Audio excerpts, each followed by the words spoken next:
एक ब्लॉक है जिसका मास m दिया गया है, moving on the frictionless horizontal surface, collide with the spring of spring constant k। ठीक है, तो ये कहीं ना कहीं इस नेचुरल लेंथ पर, ये इसकी क्या है, नेचुरल लेंथ है स्प्रिंग की। यहाँ पर क्या होगा, नेचुरल लेंथ होगी। यहाँ आकर के क्या करता है, कोलाइड करता है। ठीक, और स्प्रिंग को क्या कर देता है, कंप्रेस कर देता है। स्प्रिंग को क्या कर देता है, कंप्रेस। तो मान लेते हैं स्प्रिंग यहाँ तक कंप्रेस हो चुकी है। स्प्रिंग जब यहाँ तक कंप्रेस हो चुकी है तो यहाँ इस तरीके की सिचुएशन हमारे पास अब बनेगी। ठीक, तो स्प्रिंग को कितना कंप्रेस कर दिया इसने, एल। और ब्लॉक कहाँ पर आ गया, मैं यहाँ पर छोटा ब्लॉक बना रहा हूँ, कैपिटल एल। ब्लॉक पहले यहाँ था, अब ब्लॉक यहाँ पर आ चुका। ठीक है, चलिए, यहाँ पर इसकी वेलोसिटी कितनी थी जब ये इस स्प्रिंग से टकराया, जब ये इस स्प्रिंग से टकराया तो इसकी वेलोसिटी कितनी थी,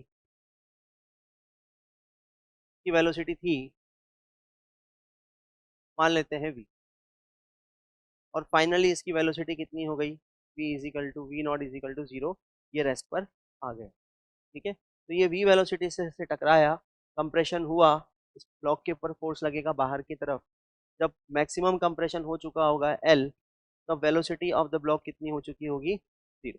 ठीक है, पूछा गया है the maximum momentum of the block after the collision. तो डेफिनेटली जब ये इससे टकराएगा उसके अगले ही मोमेंट पर इसकी वेलोसिटी क्या होनी शुरू हो जाएगी, डिक्रीज होनी शुरू हो जाएगी, क्योंकि इसके पास जो काइनेटिक एनर्जी थी वो पूरी की पूरी पोटेंशियल एनर्जी में स्टोर होनी शुरू हो जाएगी स्प्रिंग की।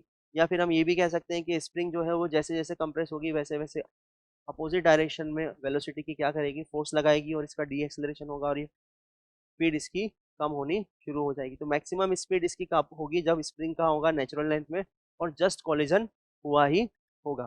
तो उस केस में हमें यहाँ पर क्या बताना है, इसका मोमेंटम बताना है। और जब कॉलिजन हुआ होगा, जब स्प्रिंग कंप्रेस होना शुरू हुई होगी, इसकी काइनेटिक एनर्जी पोटेंशियल एनर्जी में कन्वर्ट होना शुरू हुई होगी, तो उस natural length of the spring पर इस ब्लॉक का जो मोमेंटम होगा वो होगा m इंटू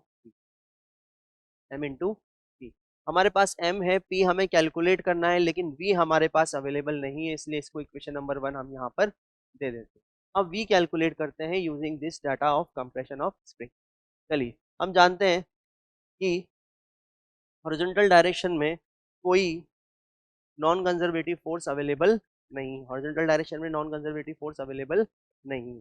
कौन सा फोर्स वर्क कर रहा है, स्प्रिंग फोर्स वर्क कर रहा है, जो कि कैसा है, कंजर्वेटिव फोर्स। तो एनर्जी क्या रहेगी, मैकेनिकल एनर्जी कंजर्व रहेगी।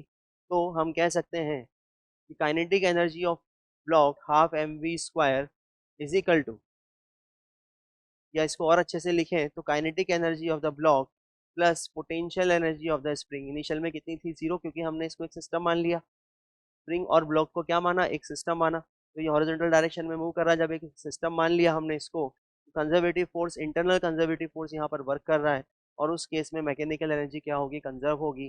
तो इनिशियल मैकेनिकल एनर्जी थी half mv² plus potential energy of spring, जो कि कितनी थी, 0, is equal to final mechanical energy कितनी होगी, kinetic energy of the block, जो कि होगा 0, plus potential energy of the spring, जो कि होगी हाफ kl²।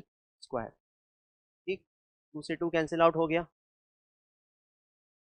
चलिए, तो यहाँ पर जो v आया वो कितना आया, v² is equal to kl² divided by m,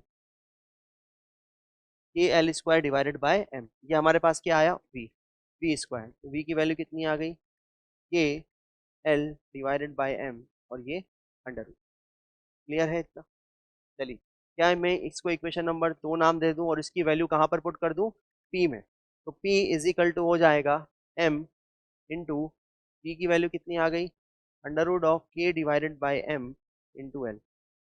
क्या आ जाएगा इससे रिजल्ट, से रिजल्ट आ जाएगा under root of K M into L.